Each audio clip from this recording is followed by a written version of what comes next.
Setelah berhasil memenangkan pra-peradilan atas kasusnya dengan Kartika Putri, Dr. Richard Lee kini sudah bukan lagi menjadi tersangka kasus dugaan pencemaran nama baik dan ilegal akses.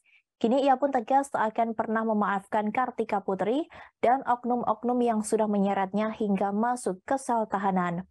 Meski begitu, Richard Lee mengaku tidak akan membalas perbuatan Kartika Putri terhadap dirinya. Hal itu lantaran ia sudah merasa lelah dan malas untuk kembali mengungkit permasalahan yang ada.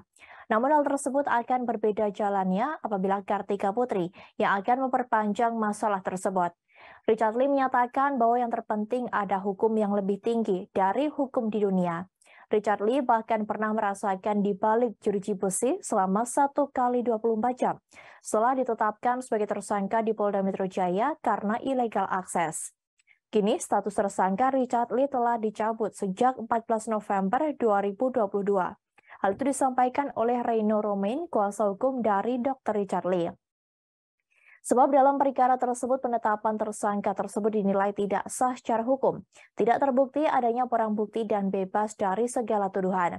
Atas keputusan tersebut membuat Richard Lee kini bernafas lepas. Sebab kasusnya dengan Kartika Putri sudah berjalan hampir 2 tahun ke belakang. Richard Lee akan berdiskusi dengan tim kuasa hukumnya untuk menentukan langkah selanjutnya.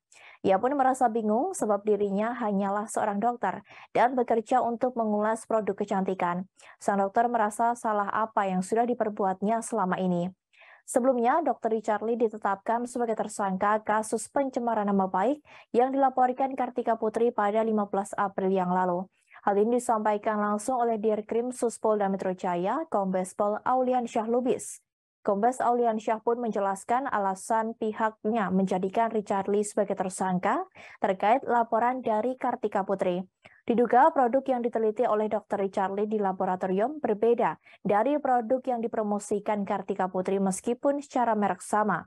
Aulian Syah menerangkan bahwa Dr. Richard Lee membeli produk kecantikan yang dipromosikan Kartika Putri itu melalui media online pada 2019.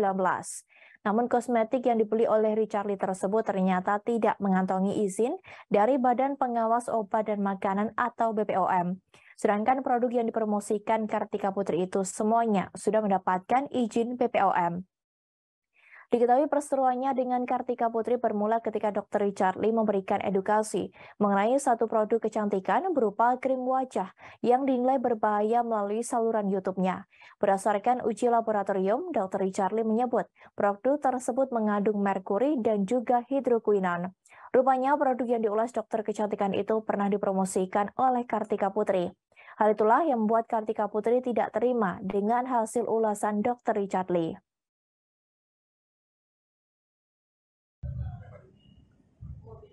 Kalau menurut saya nggak ada yang perlu saya sampaikan, saya juga males sih ngomong dengan dia.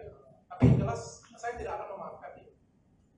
Dari lubuk hati saya yang paling dalam, saya tidak akan balas dia karena sekali lagi saya bukan siapa-siapa.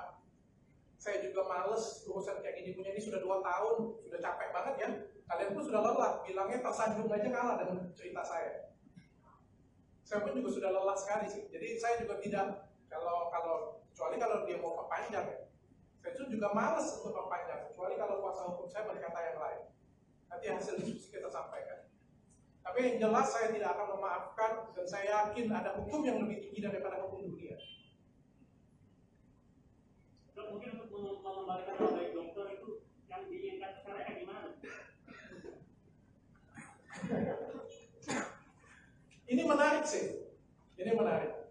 Saya belum tahu, mari kita tanyakan saya tawarkan ke orang yang akan mengembalikan nama baik saya. Bagaimana yang terbaik? Saya jujur ya, Mas.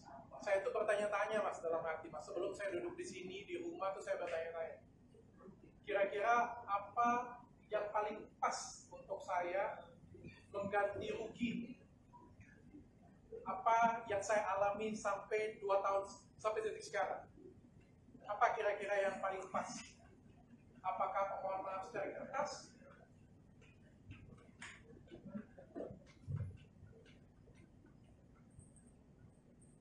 Sejumlah uang, berapa uang yang pas? Apakah dengan konferensi pers, baik artisnya ataupun yang bersangkutan, yang berwewenang bisa menghapus, mengembalikan nama baik saya juga nggak tahu. Sampai detik ini saya nggak tahu. Apakah itu bisa membayar semuanya, saya nggak tahu. Tapi yang jelas itu tetap harus dilakukan. Saya lagi menunggu itikat baik semuanya, baik dari KP ataupun dari penyidik. Itu ya Bang ya.